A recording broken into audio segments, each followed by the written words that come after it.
In my early days when I was recording content like this, there was one thing that stopped me from doing it for a long time, and that was the fear that I was putting a target on myself. You know, nobody knew me until I actually recorded my video, hit publish, and put it on the internet. Suddenly, that video was accessible to everyone. Everyone could see it, everyone could criticize it, everyone could hate it, everybody could put a smart art comment below it, and I couldn't protect that content. I couldn't keep it safe. And that was until I realized that if I was going to draw attention to myself, if I wanted to sell products and service or promote my website, it meant I needed to draw attention to myself.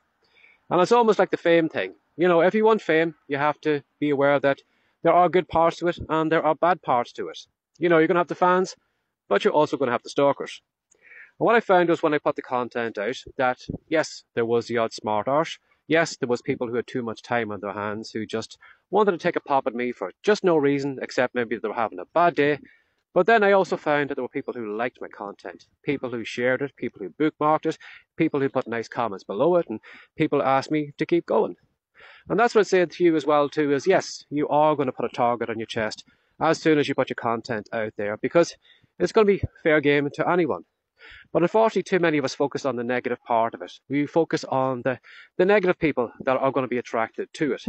And sometimes we kind of tone down our content because we feel if we're too vulnerable, if we're vulnerable in our content, we're actually painting a bigger target on our chest.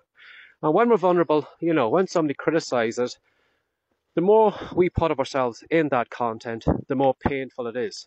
It's almost like the content we've created is our little child or whatever that's kind of wandering through the wilderness. We hope to make it home safely, but the big bad wolf could catch him on the way.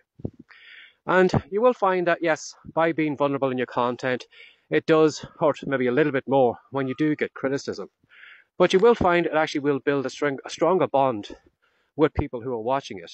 You know, when you think about some of the content you may have watched today, some of the videos or some of the blog posts or whatever, you know, we get these kind of generic, you know, airy-fairy ones like 5 ways to do this, 10 tips to doing this.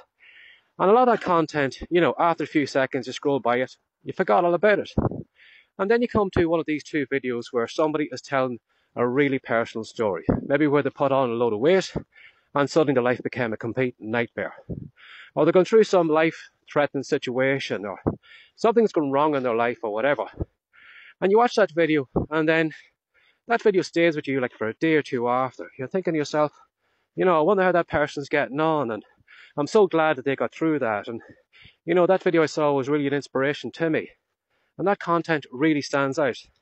And that's because that person got really deep, got really vulnerable, and it built a great strong bond between you and them because of that. So what I say to you, and what I learned in my own case, was that, you know, generic content is generic. It's never going to be remembered. And sometimes if you do want to draw attention to yourself, you do need to draw attention to yourself. So that means being vulnerable, you know, maybe saying things on the camera that you probably haven't told anyone else. And you're actually putting it out here to the public arena, which I know is very, very scary. But you will find that there are a lot of nice people out here. Not everybody's a hater. Not everybody has too much time on their hands. And there are some people actually in the same situation as you, or maybe even worse, who are going to cheer you on. So give that some thought today. Don't be stupid like I was by holding myself back because I was fearing I was putting a target on myself. If you want to draw attention to yourself, you're going to have to draw attention to yourself, which does make sense. Have a lovely day. Bye-bye.